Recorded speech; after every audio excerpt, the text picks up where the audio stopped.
충북교육도서관과 CJB가 마련한 2025 미디어와 함께하는 북콘서트에 함께해 주신 여러분 환영합니다. 반갑습니다. 섬에 있는 서점이라는 책에 보면 책에 대한 이야기가 나옵니다. 우리는 혼자가 아니라는 걸 알기 위해 책을 읽는다. 책을 읽으면 우리는 혼자가 아니다. 이 말은 책의 의미를 우리에게 깊이 생각해보게 하는데, 같은 책을 읽은 사람들은 서로 연결된 끈이 있는 것처럼 그런 관계가 된다는 걸 살면서 많이 느껴보셨을 겁니다. 오늘 북콘서트를 통해서 우리가 한 권의 책을 읽은 사람으로서 함께 연결되는 그런 행복한 경험을 해보시기 바랍니다. 오늘 북콘서트의 주인공 김주환 기자님은 경남 도민일보 편집국장을 역임하신 분입니다. 그리고 전국에 있는 많은 지역 방송과 지역 신문사의 언론인들이 존경하는 그런 기자님이시지요. 그리고 우리 모두가 존경하는 김장하 선생님 취재기를 담은 책을 줬으면 그만이지라는 책에 담았는데, 오늘 바로 어른 김장하를 말하다, 이런 주제로 김주환 기자님을 모셔서 1시간 동안 여러분과 함께 같은 책을 읽고 함께 연결되는 경험을 해보고자 합니다. 자, 김주환 기자님을 큰 박수로 모시겠습니다.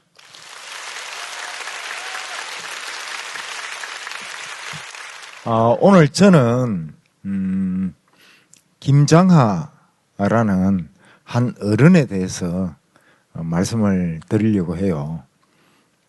이분을 알게 된 것은 1991년 이분이 경남 진주에서 명신고등학교라는 고등학교를 설립해서 운영을 하시다가 7년 만에 이 학교를 국가에 무상으로 헌납한다는 이야기를 듣고 그때 알게 됐어요. 그 당시에 토지와 건물의 감정가격이 한 100억 정도가 나왔어요. 그런 학교를 국가에 그냥 무상으로 헌납을 한다고 하니까 기자 입장에서 이게 기사거리가 되잖아요. 이분이 어떤 분일까 싶어가지고 제가 이분한테 그 인터뷰 요청을 했어요. 바로 그냥 까였어요. 저는 그런 거 안 합니다. 딱 한마디로. 그래서 인터뷰를 거절당하고 더 호기심이 일어가지고 이분이 도대체 어떤 분이지? 보통 이런 분들이 좋은 일을 하면 언론에 적극적으로 알리고 좀 홍보를 하고 이렇게 많이 하잖아요. 그죠? 근데 이분은 그런 거 자체를 아예 이제 다 거절을 하시니까 오히려 더 저로서는 호기심이 생겨가지고, 그래서 제 나름대로 이분에 대해서 조사를 좀 해봤더니 이번에 학교만 이렇게 헌납하는 게 아니라 아주 오래 전부터 꾸준히 형편이 어려운 학생들을 남몰래 장학금을 지원해 왔다, 이런 것을 알게 됐고요. 그런데 이렇게 수백억을 들여서 학교를 설립하고 운영할 정도로 부자인데 늘 그 시내버스를 타고 다닌다, 그리고 가끔은 자전거를 타고 다닌다, 이런 이야기를 듣게 되었어요. 그리고 보통 우리가 이제 이 돈을 많이 벌면 제일 먼저 하는 게 좋은 차를 사고 그 다음에 좋은 집을 마련하는 거잖아요. 근데 이분은 살고 있는 집도 1층이 남성당 한약방인데 이 건물 3층을 가정집으로 개조해가지고 그 흐름한 집에서 그렇게 살고 계시다는 그런 이야기를 들었어요. 정말 제가 그동안 알고 있던 어떤 부자의 개념과는 전혀 맞지 않는 아주 특이한 분인 거죠. 이분에 대한 관심의 촉수를 계속 세우고 나름대로 이분에 대해서 취재를 하고 조사를 했어요. 그러는 과정에서 이분에 대한 존경심이 자연스럽게 생기게 되었고요. 그래가지고 그 당시에 포털다음이라는 사이트에 그때 뉴스 펀딩이라는 서비스가 있었거든요. 거기에 시대의 어른들이라는 제목으로 김장하 선생님 이야기를 드디어 이제 제가 쓴 거죠. 돈은 모아두면 똥이 된다. 김장하 선생님의 지론, 그동안 꾸준히 나름대로 취재해온 내용을 바탕으로 기사를 썼는데 저 글에 대한 반향이 굉장히 컸어요. 그리고 조회수가 한 30만 회. 처음으로 사실상 김장하 선생님이 인터넷을 통해서 우리 한국 사회에 알려진 계기가 되었던 글이 저 글이었죠. 근데 이제 저 글을 제가 쓰고 난 이후에 검색 엔진에서 김장하를 이제 사람 이름으로 인식을 하기 시작하더라고요.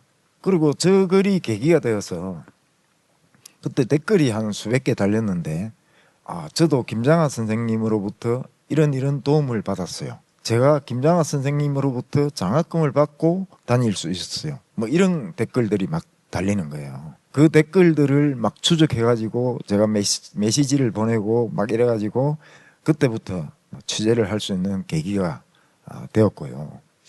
그런데 이 글이 인터넷 세상에서 이제 화제가 되니까 겁이 좀 나더라고요. 본인의 허락도 없이 이렇게 막 마치 뒷조사를 해가지고 이런 글을 쓴 데 대해서 선생님이 막 화를 내지 않으실까 이런 걱정이 되더라고요. 지금이라도 직접 찾아가서 양해를 구하는 게 좋겠다. 선생님이 계시는 경남 진주를 찾아갔어요. 저 김주환이라고 합니다. 허락도 없이 선생님 이야기를 썼습니다. 이랬더니 선생님이 막 휘갈기 놨대 이러더라고요. 이왕 써버린 걸 어떻게 하면서 녹차를 다 주시더라고요. 그때 한 30분 40분 정도 선생님과 이런저런 대화를 나눴던 게 사실상 선생님과의 첫 대면 취재였습니다. 그런데 이날 이후로 앞서 제가 자문을 구했던 세 사람 있잖아요. 이 세 분이 자기들끼리 언호를 했어요. 김주환 기자가 선생님 허락도 없이 그런 글을 쓰고 나서 찾아갔는데 생각보다 그렇게 크게 혼나지는 않았다더라. 근데 우리도 선생님이 이제 연세도 많이 들어가고 그래서 그 선생님에 대한 기록을 좀 남겨야 된다고 생각을 하고 있었는데 이번 기회에 김주환 기자가 선생님을 제대로 좀 취재를 할 수 있도록 우리가 도와주자 이렇게 합의가 된 거예요. 그래가지고 그때부터 김장하 선생님이 참석하는 지역사회의 어떤 작은 모임 그런 자리에 저를 끼워주기 시작한 거예요.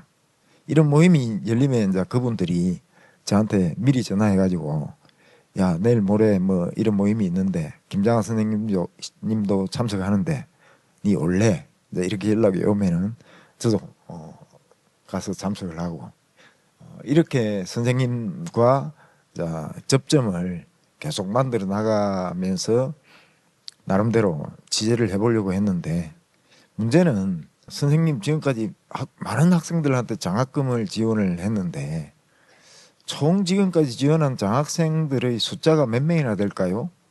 이런 걸 물어보면 그냥 선생님이 먼 산을 이렇게 덕 쳐다보면서 답변을 안 하세요. 침묵을 지키는 거예요. 그래서 그런 패턴이 이제 여러 번 반복되면서 제가 이제 알게 됐죠. 제가 질문하는 것 중에서 선생님이 만약에 이제 답변을 하면 본인의 어떤 선행을 스스로 드러내는 결과가 될 수밖에 없는 그런 질문에 대해서는 아예 이제 답을 안 하신다는 걸 알게 된 거예요. 그래서 취재를 하는 것은 더 이상 불가능하겠다라고 생각을 하고 그때부터 선생님으로부터 도움을 받은 사람들을 계속 찾아서 그분들을 만나는 방식으로 취재를 이제 전환을 한 거죠. 그렇게 해서 제가 7년 동안 취재를 했는데 7년 동안 그 만난 사람들이 165명 정도 됐어요.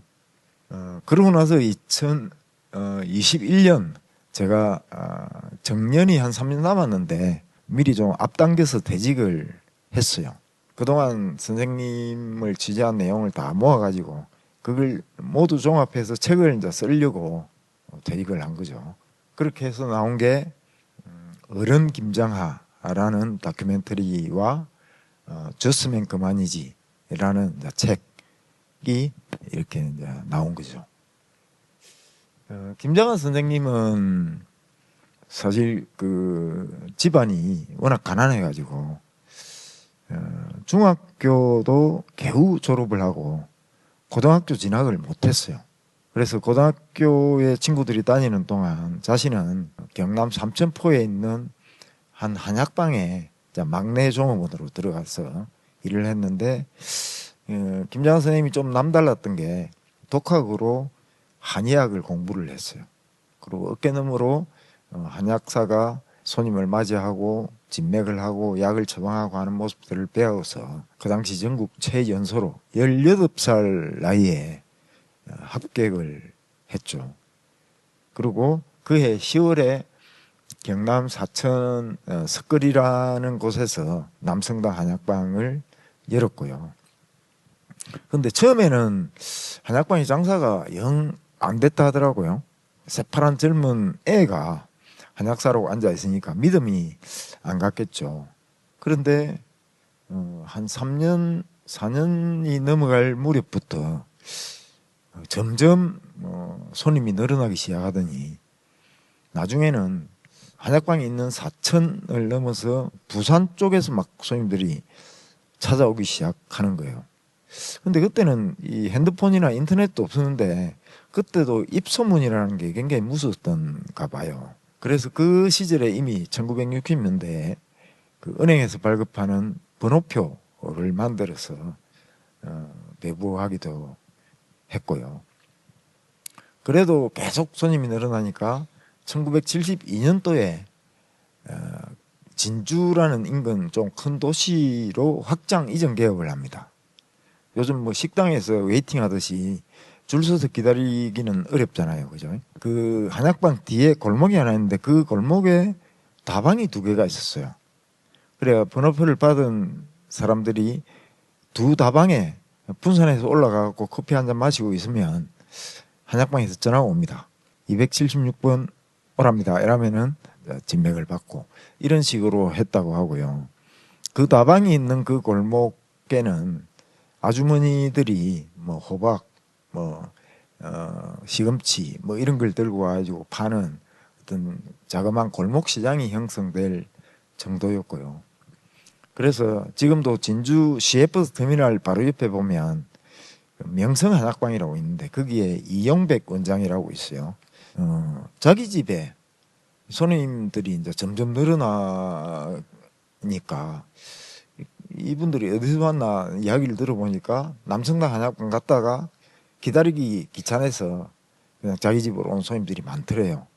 그래서 궁금해서 도대체 남성당 한약방 되기는 하루에 약을 얼마나 지을까 싶어가지고 한약방의 그 종업원들 중에서 제일 고참 종업원 한 명을 살짝 꼬셔서 저녁에 소주를 한 잔 사주면서 물었대요. 그랬더니 가장 많이 지을 때는 800제까지였다. 그래서 한 달에 하니까 아니 하루에요. 그래서 평균 한 400제, 500제 정도를 지었대요. 계산을 해보니까 한 제에 얼마로 치고 곱하기 뭐 500제 이렇게 해보니까 야 100억 정도 버는 게 일도 아니겠더라 하는 계산이 나오더래요. 그런데 김장하 선생님도 그렇게 이제 이 손님이 늘어나니까 한약방에 돈이 계속 쌓일 거잖아요. 고민을 했대요. 그러다가 이렇게 생각을 했대요. 이 돈은 세상의 병든 이들 누구보다 불행한 사람들에게서 거둔 돈이기 때문에 나를 위해서 써서는 안 되겠다 그 생각을 했대요. 그래가지고 사회 한을 하기로 했다더라고요. 그래 그때가 몇 살 때였습니까? 이러니까 또 그거는 말씀을 안 하더라고요. 그래서 제가 나름대로 이제 취재를 사람들을 만나서 취재를 하는 과정에서 김장하 선생님의 처남을 만났어요. 그 처남이 역시 이제 자형의 한약방에서 종업원으로 일하다가 공부를 해가지고 한약사 자격증을 따가지고 지금 진주 시내에서 한약방을 하고 있는 사람이에요. 근데 그 처남이 고등학교 입학할 때 자형의 한약방에 얹혀 살면서 고등학교를 이제 통학을 하면서 다닌 거죠. 그래요. 그때 자기가 자형으로부터 심부름을 했대요. 그 심부름이 뭐였냐 하면 진주고등학교는 학교가 있는데 그 학교 사무실에 가서 공납금을 대신 좀 납부하는 그런 심부름을 여러 번 했던 기억이 남아있다는 거예요. 그때가 김장하 선생님은 또 몇 살 때였는지 이걸 제가 역으로 계산을 해보니까 김장하 선생님 26살 때였어요. 그러니까 26살 때부터 장학사업을 하신 거죠. 김장하 선생님 그 장학금은 이제 시기가 있는데요. 시골에서는 아랫마을 아무개 둘째 아들이 공부를 참 잘하는데 이번에 자기 집이 가난해갖고 고등학교를 못 간다더라 이런 소문이 시골에서는 금방금방 나잖아요. 그런 소문을 김장하 선생님이 들으면 조용히 그 집에 찾아가서 아버지를 만나가지고 아무개 이번에 고등학교 보냈어요. 학비는 제가 댈게요.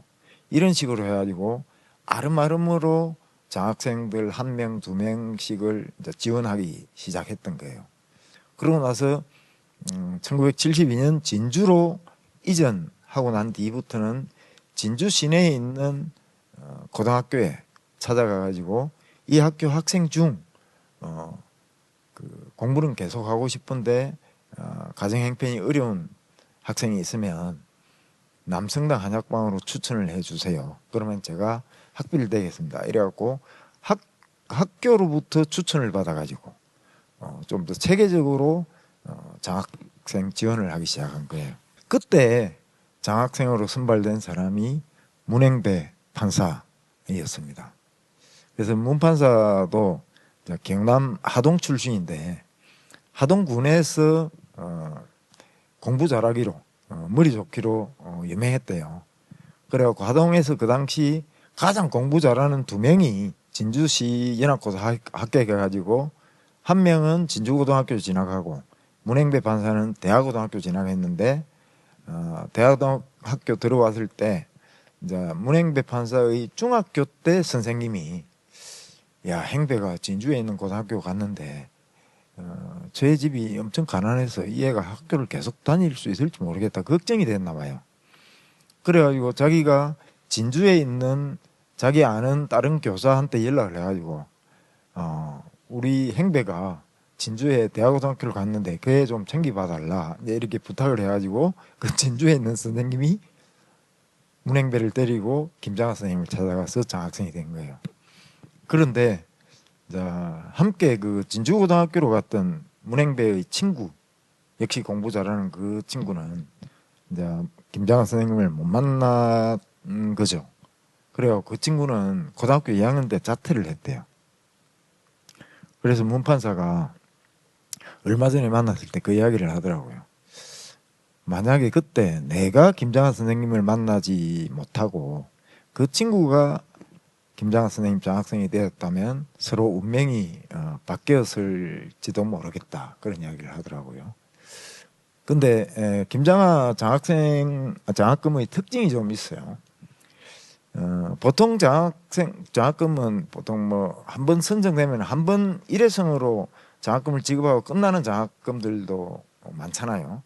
근데 김장하 장학금은 보통 고등학교 1학년 때 선발이 되는데 한 번 선발되면은 이 학생이 대학을 졸업하든 또는 대학원을 졸업하든 모든 학업을 마치고 사회에 나갈 때까지 끝까지 지원하는 게 원칙이었어요. 진짜로 집이 가난한 학생은 서울에 있는 대학으로 진학을 했지만 등록금만 해결된다고 해서 대학을 다니기 힘들 수도 있잖아요.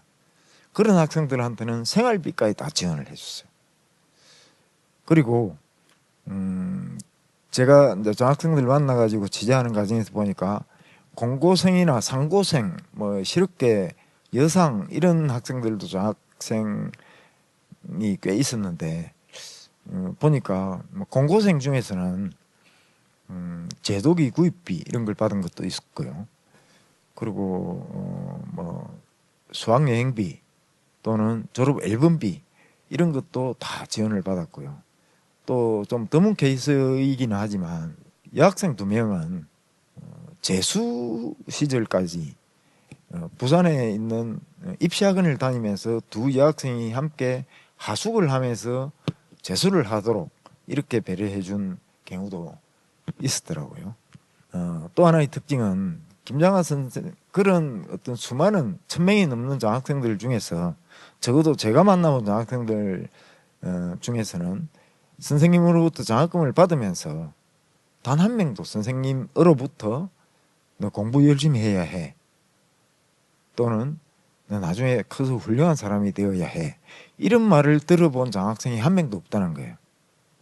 그럼 선생님한테 들은 이야기가 전혀 없느냐고 물어보니까 장학생들 중에서 그러고 보니까 선생님이 우리한테 뭘 이야기를 하신 게 없는 것 같아요. 그럼 뭐 했느냐 만나서 이야기를 하면은 선생님은 주로 그냥 뭐 학교 생활은 어떻노? 뭐 어려운 거는 없나? 이런 거 물어보기만 했을 뿐 선생님이 뭐 훈계를 하거나 이런 전혀 없었다 하더라고요. 그래서 이후에 문행배 판사도 그렇다더라고요. 자기도 고등학교 다닐 때는 같이 진주에 있었기 때문에 3개월에 한 번씩 등록금이 나오면은 선생님이 그렇게 시키지 않았는데도 자기 스스로 그게 예의일 것 같아가지고 등록금 고지서하고 성적표를 갖고 약방에 찾아가고 선생님한테 장학금을 받으러 3개월에 한 번씩 갔다더라고요. 근데 갈 때마다 선생님이 항상 그렇게 그래 학교 생활은 재밌나 뭐 이런 거 물어보기만 했을 뿐 본인한테 해준 이야기가 한 개도 없었다는 거예요. 그런데 가만히 생각해 보니까 선생님으로부터 들은 가장 긴 문장이 자기가 사법고시 합격하고 선생님을 찾아가서 선생님 덕분에 제가 사법고시에 됐습니다. 제가 선생님 은혜를 꼭 갚겠습니다. 이렇게 했더니 선생님이 나에게 갚을 필요는 없고 나는 그냥 이 사회에 있는 것을 너한테 주었을 뿐이니 네가 갚으려고 한다면 이 사회에 갚으면 된다. 이렇게 이야기를 하셨다는 거예요. 그 이야기가 선생님으로부터 들은 가장 긴 문장이었대요. 네. 그리고 또 한 학생이 이 친구가 2022년 5월 말에 김장하 선생님이 이제 남성당 한약방을 이제는 폐업을 한다고 하니까 이 친구가 급히 이제 그 회사에 휴가를 내고 인사를 드리기 위해서 왔어요. 와가지고 제가 선생님 장학금을 받고도 특별한 인물이 못 되어서 죄송합니다 이랬더니 김장하 선생님이 내가 그런 걸 바란 게 아니야. 우리 사회는 평범한 사람들이 지탱하고 있는 거야. 이렇게 말씀을 하셨다는 거예요. 이 평범한 사람들 이 이야기를 좀 우리가 곰 씹어봐야 될 게 선생님이 평범한 사람들에 대한 이야기를 저도 이제 지나고 나서 생각해 보니까 여러 번 하셨더라고요. 근데 이제 한 번은 우리가 이제 이 다큐멘터리가 나오고 나서 선생님을 찾아뵙고 이런 이야기를 했어요. 아유 선생님 요즘 뉴스 보기가 겁이 나요. 뉴스만 보면은 온갖 무슨 묻지마 폭행, 살인 이런 끔찍한 뉴스들이 워낙 많으니까 그런 걸 보면 이 세상에 온통 나쁜 사람들만 있는 것 같아서 나도 방송국에 있지만 뉴스를 잘 안 봐요. 이제 이야기를 한 거예요. 그러니까 김장하 선생님이 뜬금없이 양쪽 사돈 이야기를 하는 거예요. 사돈 집에 가서 이제 양쪽 사돈이 밥을 먹는데 초대를 받아가서 대접을 받는 사돈이 밥을 씹다가 돌을 우두둑 씹은 거예요. 그러니까 대접을 하는 사돈 쪽에서 굉장히 당황스러울 거잖아요. 그러니까 아이고 그 사돈 돌이 많죠. 이제 이렇게 했더니 그 돌을 씹은 사돈이 아닙니다. 쌀이 훨씬 많습니다. 이제 이렇게 이야기를 했다는 거예요. 그래서 저도 이제 그렇게 그 자리에서는 그냥 웃고 말았는데 집에 와서 김장한 선생님 갑자기 뜬금없이 사돈 이야기를 왜 했을까 생각을 해보니까 그 말씀하시기 전에 이제 김현지 감독이 세상에 온통 나쁜 사람들만 있는 것 같아서 뉴스 보기가 겁난다 이렇게 이야기했잖아요. 그러니까 아마도 김장하 선생님은 뉴스를 보면 뉴스는 원래 자극적인 것만 기사거리가 되잖아요. 그래서 뉴스를 보면은 세상에 나쁜 사람들이 많은 것 같지만 실제로는 각자 제각기 자기 자리에서 평범하지만 성실하게 그리고 이웃도 챙겨가면서 이렇게 사는 그런 좋은 사람들이 훨씬 많다. 그래서 우리 사회가 이만큼 지탱하고 있는 거다. 아마 이런 말씀을 해주기 위해서 뜬금없이 그 사돈 이야기를 한 거 아닌가 그런 생각이 들더라고요. 학교를 운영할 때 김장한 선생님이 이제 3가지 원칙이 있었는데 교직원을 채용할 때 친인척은 쓰지 않겠다. 그리고 둘째 돈을 받고 채용하지 않겠다. 셋째 권력의 청탁이나 압력에 굴하지 않겠다. 이 3가지만 제대로 지키면은 올바른 좋은 교사를 뽑을 수 있다. 이제 이거였어요. 그런데 김장한 선생님이 이제 그 유일하게 서무과장, 지금은 행정실장이라고 하죠. 행정실장은 자기 친동생으로 뽑았어요. 그래서 제가 아니 친인척은 뽑지 않겠다고 했는데 왜 행정실장은 동생을 뽑았나요? 이렇게 물었더니 돈이 어디에 어떻게 쓰이는지는 좀 알아야 될 것 같아서 그랬다고 하더라고요. 그 당시에 만연했던 학교 비리를 취재할 일이 있었어요. 1993년도였는데 마침 그때 경남 진주에 있는 교구 납품업체의 총무과 직원으로 있는 한 여성과 제가 좀 사귀고 있었거든요. 이 친구가 하루는 그런 이야기를 해주는 거예요. 그 당시에는 이제 학교에서 책글상이나 뭐 캐비넷 이런 비품을 구입을 하잖아요. 그러면은 1,000만 원어치 구입했다. 그러면은 계약은 1,000만 원으로 하고 학교에서 돈도 1,000만 원을 지불하죠. 그러면 그 업체에서 15%에 해당하는 150만 원을 현금으로 찾아가지고 그 학교의 행정실장한테 도로 가져다 주는 거예요. 그걸 그 당시 전문 용어로는 커미션이라고 했어요. 그런 관행을 저한테 이야기를 해주는 거예요. 그리고 제가 그 이야기를 듣는 순간 솔깃하잖아요. 왜냐하면 저는 기자였기 때문에 기자는 누구나 다 특종에 대한 욕심이 있거든요.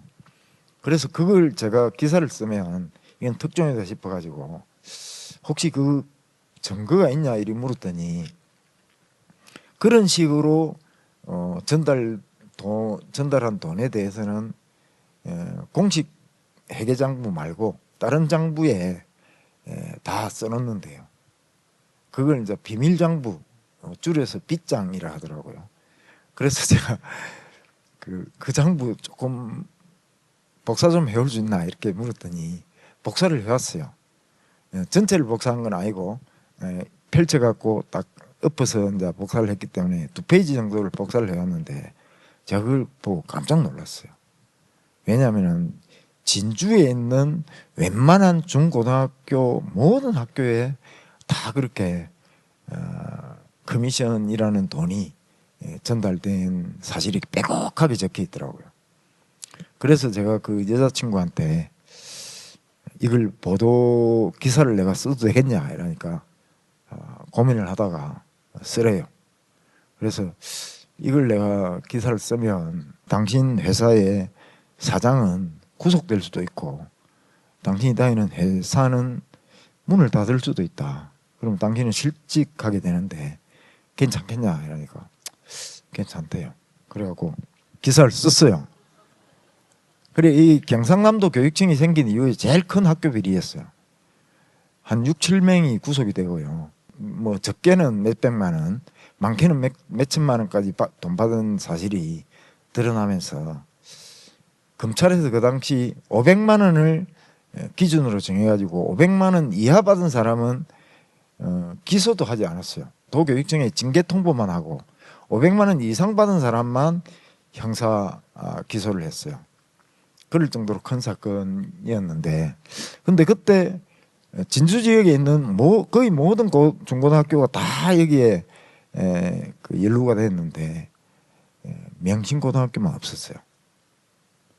그래서 제가 저 사건을 보면서 김장하 선생님이 만약에 그때 행정실장을 그냥 경력직 공채로 교육행정직을 뽑았더라면 명신고등학교도 그 관행에서 자유롭지 못했을 가능성이 많았겠다 하는 생각이 들더라고요. 어쨌든 저는 그때 그 일로 해서 그 여자친구와 아직 함께 살고 있습니다.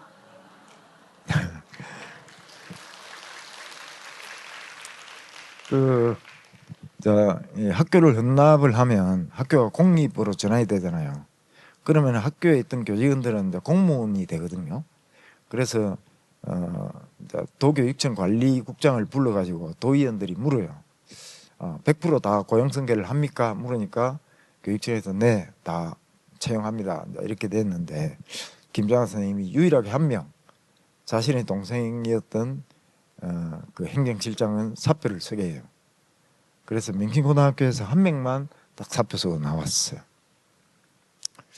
김장하 선생님은 학교를 운영하는 동안에도 그 학교 교장 선생님이나 교사들한테 일체 이런 교사가 되어야 합니다. 또는 이런 학교를 만들어야 합니다. 이런 이야기를 전혀 하지 않았대요. 그래서 교장 선생님이 그래도 선생님 학교 운영 방침을 말씀을 좀 해주세요 이렇게 요청을 해도 아이고 저는 교육 전문가가 아닙니다. 교육은 선생님들이 알아서 하시고 저는 뒤에서 그냥 환경이나 여건을 조성하는 데 최선을 다하겠습니다. 이 이야기만 항상 했대요. 그러니까 이게 장학생들한테 네 공부 열심히 해야 한다 이런 말을 하지 않은 거하고 딱 통하는 거죠. 근데 어떻게 선생님은 이런 철학을 갖게 됐을까? 나름대로 제가 취재를 해본 바로는 선생님의 할아버지로부터 가장 많은 영향을 받았고요. 할아버지가 이제 한학자셨는데 손자를 직접 어릴 때 곁에 두고 소학과 맹신보감을 가르치면서 사람은 언제나 올바름의 마음을 두어야지 재물에 얽매여서는 안 된다. 이런 말씀을 자주 하셨다고 하고요. 진주에서 백정 해방 운동을 양반으로서 본인은 양반이지만 가장 그 시대에 천대받던 백정의 인권 운동을 했던 백촌 강상호 선생, 그리고 네 번째는 공자님의 철학에서 영향을 많이 받았더라고요. 그래서 김장하 선생님이 가장 좋아하는 말이 논어 학위편에 나오는 인부지불온 불역군자호.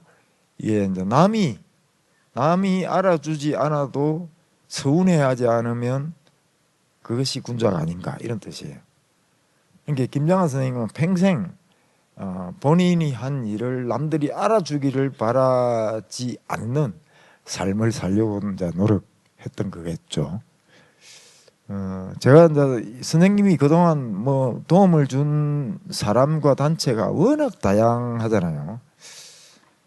예술단체, 문화단체, 시민단체, 심지어 진주에 있었던 한뜬 야학교 같은 야학 이런 것도 그렇고 수많은 사람들한테 도움을 주는데 제가 취재하면서 가장 좀 의외였던 게 이제 여성운동에 대해서도 엄청난 지원을 하셨더라고요. 이 사진에도 보면 저게 이제 가정폭력 추방 그리고 호주제 폐지 이런 캠페인을 하고 있는 사진이거든요. 근데 저기서도 다 여성들만 있는데 혼자 남자로서 선생님이 서 있잖아요. 그리고 선생님이 평소에 별로 잘 웃지 않으시는 분인데 저기서는 만면에 웃음을 띠고 저런 사진이 있더라고요. 그리고 선생님이 가정폭력 피해 여성들이 집에서 쫓겨나거나 남편한테 매맞다가 쫓겨나거나 또는 가출을 하면 막상 갈 데가 없잖아요. 이제 그런 여성들을 보호하기 위한 시설을 만들었는데 그 시설 착공식이에요. 근데 저기서도 여기 가운데 여기 이제 시장님이 계시고 맨 끄트머리 여기 이제 김장학 선생님 계셔요. 근데 지금까지 제가 이런 행사장 사진을 보면 항상 김장학 선생님은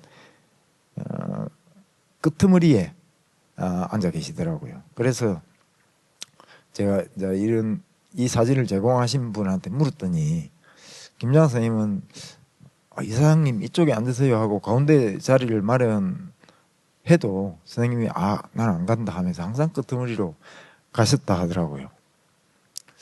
김장하 선생님이 저렇게 살아오는 게 쉽지는 않았을 것 아닙니까, 그죠? 그래서 힘든 일도 많았을 텐데, 근데 선생님 그동안 살아오면서 그래도 가장 행복했던 때가 언제였나요? 제가 물었더니 선생님이 글쎄 그냥 매일 행복하니까 이렇게 대답을 하시더라고요. 그래서 제가 그 말씀을 듣는 순간 미움받을 용기라는 책이 있어요. 그 책이 그 알프레드 아들러라는 심리학자의 가르침을 설명하는 책인데 그 책에 보면 그 심리학자가 인간이 행복을 느끼는 가장 높은 단계가 공헌감이라는 단어로 설명을 해요. 뭐냐면은 내가 누군가에게 도움이 되고 있다는 느낌, 그걸 가질 때 인간은 가장 행복하다고 하거든요. 그래서 김장학 선생님은 평생 저렇게 살아오셨기 때문에 늘 공헌감을 느끼면서 행복하지 않을까 그런 생각이 들었고요. 그러고 나서 제가 이제 미움받을 용기라는 책을 다시 한번 찾아서 읽어봤거든요. 그러니까 저 책에서 아들러라는 심리학자가 가르치는 내용하고 선생님이 살아오신 삶하고 너무나 하여튼 공통적인 부분이 많은 거예요. 아들러는 그 인정 욕구를 버려야 인간이 진정한 행복을 찾을 수 있다고 하거든요. 인정 욕구를 버려야 한다는 것은 타인한테 잘 보이기 위해서 사는 삶은 결코 본인의 주체적인 삶이 될 수가 없다는 말인 거예요. 그래서 타인의 시선을 의식하지 말고 그리고 남한테 인정받으려고 칭찬받으려고 하는 그런 삶에서 벗어나야 된다고 강조를 하고요. 두 번째는 과제를 분리하라. 이게 타인의 과제와 나의 과제를 분리하라고 하거든요. 이게 인간과 인간 사이에서 항상 갈등이 생기고 서로 다툼이 생기는 가장 큰 이유가 상대방의 과제를 침범하기 때문에 그렇다고 해요. 이게 뭐냐면은 상대방한테 마음에 안 드는 부분을 찾아서 그걸 이제 요즘 말로 지적질을 한다고 하죠. 니는 이게 안 좋아, 이게 나빠, 이걸 좀 고쳐라고 이야기하는 것은 상대의 과제를 침범하는 것이라고 아들러는 이야기해요. 이 김장하 선생님도 뭐 말씀하셨잖아요. 그 뭐고 장학생들한테 네 공부 열심히 해야 해 하는 그런 말조차 하지 않는 그런 태도. 줬으면 그만이지. 이게 보통 뭐 어떤 사람들은 내가 어디 뭐 단체나 이런데 돈을 좀 많이 내면 내가 낸 돈만큼 그 단체의 어떤 지분도 갖고 싶고 영향력도 행사하고 싶고 이제 이런 게 있잖아요. 근데 김장하 선생님은 전혀 그런 게 없다. 그리고 선생님이 이제 앞서에도 평범한 사람들이 지탱하고 있는 거야. 그리고 또 쌀 이야기 이런 걸 통해서 평범을 굉장히 강조를 많이 했잖아요. 근데 미움받을 용기라는 책에 보면 제목이 미움받을 용기인데 책 본문에서 미움받을 용기라는 말이 책 본문 안에서 몇 번 나오는지 혹시 아시는 분? 제가 다 찾아봤거든요. 딱 한 군데 한 번만 나와요. 그런데 정작 책 본문 안에서 평범해질 용기라는 말은 4번인가 5번인가 나와요. 알프레드 아들러도 평범을 아주 중요한 가치로 이 책에서 설명하고 싶었던 거죠. 그런데 이제 출판사에서 평범해질 용기 이렇게 제목을 정하면 책이 좀 잘 안 팔릴 것 같으니까 아마 미움받을 용기로 정한 것 같아요. 김장하 선생님한테 제가 물어봤어요. 선생님도 혹시 그 미움받을 용기 책 읽어봤습니까? 이렇게 읽었지 이러더라고요. 그러면서 하시는 말씀이 칭찬하지도 말고 나무라지도 말고 그냥 있는 그대로 봐주기만 하면 돼. 그렇게 말하잖아. 그러면서 딱 저 한 문장으로 미움받을 용기라는 책이 말하고자 하는 바를 딱 요약을 하시더라고요. 진짜 저기 미움받을 용기 그 두꺼운 책을 한마디로 요약하면 딱 저거거든요. 선생님 무슨 충고나 그 훈수나 이런 거 안 하시는데 그래도 저한테 좋은 말씀 하나만 좀 해주십시오 이렇게 쫄랐어요 선생님한테.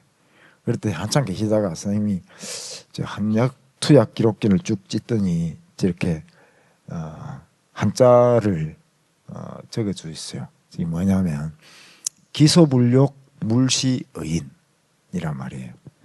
그래서 선생님한테 물었어요. 무슨 뜻입니까 하니까 내가 하기 싫은 일은 남한테도 시키지 마라 이런 뜻이래요. 그래가지고 제가 김장하 선생님의 삶을 발끝에도 닮을 수는 없지만 따라갈 수는 없지만 선생님이 말씀해 주신 저거 하나는 우리 집에 가서 좀 실천을 해봐야 되겠다 그 생각을 했어요. 그래갖고 저 이후부터 우리 집에 가서 당장 우리 집사람한테 아무리 작은 거 하나도 절대로 시키지 않아요. 심지어 해달라는 요청도 안 해요. 그냥 제가 먼저 그냥 하고 맙니다. 제가 먼저 합니다. 그러니까 정말로 우리 가정에 평화가 오더라고요. 예, 이상으로 제 이야기를 마치겠습니다.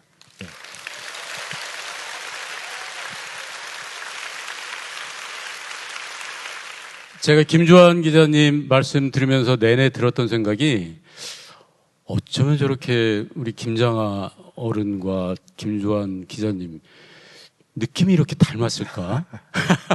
그런 생각이 들었는데 여러분은 어떠셨어요? 자, 지금부터는 우리 그동안에 CJB 라디오를 통해서 사전에 김주환 기자님께 여쭙고 싶은 말씀을 미리 받은 게 있습니다. 그래서 잠깐 그 질문을 중심으로 질의응답하는 시간 갖도록 해보겠습니다. 김장하 어르신이 가지고 계신 철학 중에서 기자님께서 가장 감동받거나 깊이 공감한 부분은 무엇인가요? 말 그대로 졌으면 그만이지 죽어도 생색 내려고 하지 않으시는 그런 태도인데요. 그걸 불교에서는 무주상보시라고 하더라고요. 내가 죽어도 죽다는 생각도 없이 그냥 다 잊어버리는. 근데 그게 그렇게 하려면은 어마어마한 수양이 필요하겠더라고요. 그래서 저도 김장하 선생님의 발끝이라도 조금 한번 따라가 보자 해갖고 제 나름대로 뭔가 착한 일을 좀 해보려고 가끔씩 이렇게 하면 그렇게 해놓고 나서 그 사람으로부터 왜 반응이 안 오지 이게 마음속으로는 계속 기다려지는 거예요. 이게 아무리 그 마음을 지우려고 해도 그게 잘 안 되더라고요. 도대체 얼마나 높은 경지에 올라가야 그야말로 선생님처럼 저렇게 될 수 있을까? 그거는 아직까지 제가 한참 따라가지 못하는 그런 부분입니다. 네. 존경과 감사의 말씀 드리고 싶습니다. 고맙습니다. 아유, 부끄럽습니다. 자, 다음 질문 넘어가겠습니다. 취재를 마친 뒤에 김장하 어르신의 삶이 기자님의 시선이나 삶의 태도에 어떤 변화를 주었나요? 제가 아까 마지막에 집에 가서 우리 아내한테 아무것도 안 시킨다고 했잖아요. 그게 가장 큰 변화였고요. 네. 그리고 요즘은 제가 반성을 많이 하고 있는 게 제가 예전에 그 기자로 있을 때 후배 기자들을 많이 닥달을 많이 했어요. 어떤 스타일로 닥달하셨어요? 그러면서 제가 지금 생각해 보면 폭언 내지는 직장 갑질 이런 걸로 뭐 걸릴 수도 있는 그런 위험수의 말도 많이 했었어요. 그러니까 예를 들어서 뭐 너 돌대가리냐? 이걸 이해를 못해? 뭐 이런 식의 표현이라든지 그런 걸 많이 했거든요, 후배들한테. 네. 지금 생각해 보면 이제 그런 부분들이 그때 후배들한테 큰 어떤 마음의 상처를 주지 않았나 하는 그런 후회나 뭐 이런 좀 반성도 많이 되고요. 특히 은연중에 나도 이제 아까 말씀드린 것처럼 이 돌대가리냐 이런 말을 했을 때 좀 지능이 떨어지거나 머리가 나쁜 사람을 업신여기거나 이렇게 깔보거나 모욕 주려는 그런 마음이 나한테도 있었구나 하는 걸 생각하면서 김장하 선생님은 평생 어떤 평등을 화두로 그걸 실천하면서 살아왔거든요. 여성운동에 저렇게 적극적으로 지원하신 것도 그거였고 형평운동 그러니까 백정 인권해방운동에 앞장서신 것도 그런 차원이었는데 나는 그냥 일상 속에서 그런 어떤 평등도 제대로 실천하지 못하고 그런 마음으로 살았구나 하는 생각을 하면서 반성을 많이 하게 되었습니다. 네. 반성 그만하셔도 될 것 같아요. 저는 김주환 기자님께 또 높이 사드리고 싶은 게 이제 원래 사회부 기자를 하시면서 교육청, 교육계 비리도 고발하시고 그걸로 또 특정도 하시고 하셨는데 어느 순간부터 이 사회를 따뜻하게 만드는 좋은 사람을 찾자, 좋은 분을 소개하자 이런 식으로 방향을 잡으신 거잖아요. 네. 그렇게 하셨던 거 그게 저는 무척 인상적이었는데 그렇게 하신 결정적 계기가 있었을까요? 네, 결정적 계기 중에 하나는 아까도 말씀드렸듯이 김장하 선생님이 학교를 헌납하고도 저희 인터뷰를 바로 까셨고 그래서 오히려 그분에 대해서 호기심이 생겼던 게 이제 하나의 계기가 됐었고 그 다음으로 계기는 1997년도에 그 일본군 위안부 할머니 중에서 전쟁이 끝났는데도 우리나라에 귀국을 하지 못하고 캄보디아에 살고 계시던 훈 할머니라는 분이 계셨어요. 그래서 그분이 해방되고 나서 한참 뒤에 1997년이 되어서야 본인이 스스로 내가 한국 사람이다. 그리고 일본군 위안부로 끌려가서 아직까지 캄보디아에 살고 있다는 커밍아웃을 하셨죠. 그런데 그분이 정말 한국 사람인지를 입증할 방법이 없잖아요. 국내에 살아있을지도 모르는 어떤 가족을 찾아야 그 사람이 실제로 이제 그 사람이라는 게 확인이 되는 건데 그때 제가 전국의 많은 언론들이 그 할머니의 가족을 찾으려고 경쟁을 했는데 운 좋게도 제가 그 할머니의 혈육을 찾았어요. 네. 그 과정을 통해서 그 위안부 할머니들의 아픔을 알게 됐고 고통스러운 삶에 대해서 취재를 하는 과정에서 그 엄청나게 저도 이제 그 가슴 아픈 일들을 많이 겪었는데 그때부터 사람에 대한 취재를 해야 되겠구나. 그리고 그때 그런 보도를 하면서 많은 사람들이 그 할머니들의 삶에 대해서 공감하고 함께 눈물 흘리고 이렇게 하는 모습들을 보면서 이게 단순히 어떤 뭐 비리, 사건 이런 걸 취재해서 사회 고발하는 그런 것보다도 사람에 대한 이야기가 훨씬 많은 사람들한테 마음을 움직이고 공감을 주는구나 하는 걸 알게 된 계기가 되었던 거죠. 네.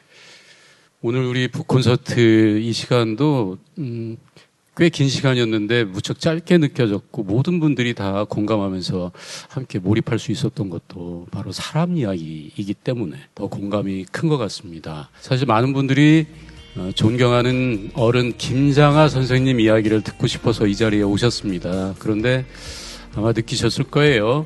김장하 선생님의 그 아름다운 삶을 우리가 배운 것도 있지만 그 그 삶을 지켜보며 평생 그분의 흔적을 쫓아오신 김주환 기자님의 또 아름다운 이 마음과 모습을 이 시간을 통해서 새삼 느끼면서 김주환 작가, 김주환 기자의 매력을 느끼신 그런 시간이기도 하다는 것을요.